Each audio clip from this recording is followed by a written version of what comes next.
நீங்கள் வந்துட்டு போலீஸை வர வச்சுருக்கீங்க. அங்கே வந்து உங்களை போலீஸுக்கு விசாரிச்சுட்டு ஒன்றை தான் கூப்பிட்டு போனாங்க.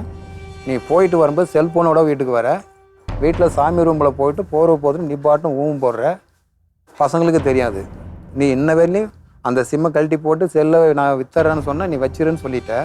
நான் இப்போ வீட்டை விட்டு வெளில வந்த பிறகு அந்த சிம்மு வேறு சிம்மு வாங்கி போட்டு நீ ஃபோன் வச்சுன்னு தான் இருக்கு. இப்போ உனக்கு எவ்வளோ சுதந்திரம் கொடுக்கலாம்? இருங்க ஒரே நிமிஷம், என்கிட்ட சொல்லாதீங்க. உங்கள் மனசுக்குள்ளே இருக்கிறது ரெண்டையும் நீங்கள் ஓப்பனாக பேசிங்க. இல்லை, அவர் மனசில் ஒரு சில வருத்தங்கள் இருக்குமா? அவர் ரொம்ப வெறுப்பாக இருக்காரு. அதுலேருந்து வெளியே கொண்டு வரது உன்னோட பொறுப்பு தான். அவர் இல்லைம்மா, நான் அவங்ககிட்ட பேச விரும்பல. அப்படி சொல்லக்கூடாது. இல்லைம்மா, எனக்கு விருப்பம் இல்லை. அப்படி சொல்லக்கூடாது. இல்லைம்மா, நான் 5 வருஷம் படாத அவஸ்தைப்பட்டுட்டேன். அதுதான் என்ன அவஸ்தை? எனக்கு பிடிக்கல. அப்படி சொல்லக்கூடாது. மீறி பேசிட்டாங்க, எனக்கு பிடிக்கல. அதுதான் என்ன, நீங்க உங்களை லவ் பண்ணி கல்யாணம் பண்ணியிருக்காங்க, உங்களை லவ் பண்ணி உங்களுக்கு 2 பிள்ளை பெற்று கொடுத்துருக்காங்க. இப்போ நீங்க அப்படி எப்படி அவங்கள கயத்து விடலாம்?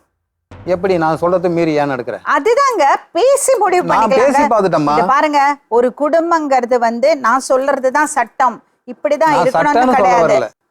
தவறுகள் நடக்கலாம், மறந்து மன்னிச்சு போறதுதான் குடும்பம். எந்த உறவு பாத்தீங்கன்னாலும் நீங்க பெர்ஃபெக்ட்டா 100% நீங்க பெர்ஃபெக்ட்டா சொல்ல முடியுமா உங்களால? நோ, அது நீங்க நினைக்கிறீங்க. ஆப்போசிட்ல இருக்கிறவங்களுக்கு நீங்க 100% பெர்ஃபெக்ட்டான்னு கேளுங்க, ஒரு காலம் இருக்காது. நமக்கு எல்லாருக்கும் குறைகள் இருக்கு. நான் சொல்றது தான் வழி, நான் சொல்றது தான் சரின்னா தவறு. சரிங்கம்மா. ஒரு ஆணுங்கிறதுனால உங்களால இப்ப தெம்போட இருக்க முடியுங்கிறதுக்குனால அவங்கள கம்ப்ளீட்டா புறக்கணிக்கிறது தவறு. கந்தவேல், நான் உங்களை இப்பவே அவங்க கூட போய் குடும்பம் பண்ணுங்கன்னு நான் சொல்லலை. எல்லாருக்கும் ஒரு வாய்ப்பு இருக்கணும்.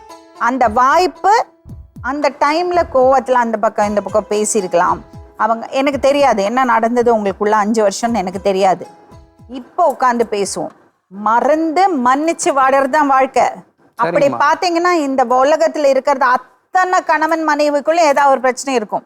ஆனா அதையெல்லாம் தாண்டி ஒரு கமிட்மெண்ட் இருக்குல்ல, நீ எனக்கு வாழ்க்கை துணைவி, நான் உனக்கு வாழ்க்கை துணைவர், ஒரு முடிவு எடுக்கிறோம்ல, அங்க நமக்கு ஒரு கமிட்மெண்ட் இருக்கு.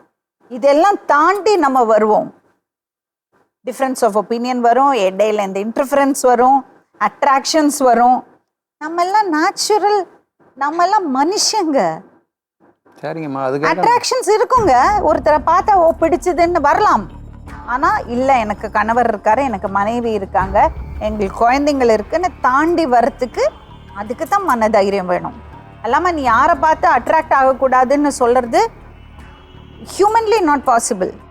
அட்ராக்ட் ஆகி காமிச்சுக்காதவங்க இருப்பாங்க, ஒளிவு மறைவா இருக்கிறதவங்க இருப்பாங்க. இல்லை ஓப்பனாக கணவனுக்கு மனைவிக்குள்ள அவ்வளோ அண்டர்ஸ்டாண்டிங் இருந்தால் ஓப்பனாக பேசுவாங்க. அதுக்கு தான் நமக்கு ட்ரை பண்ணமே ஒழிய இல்லை நீ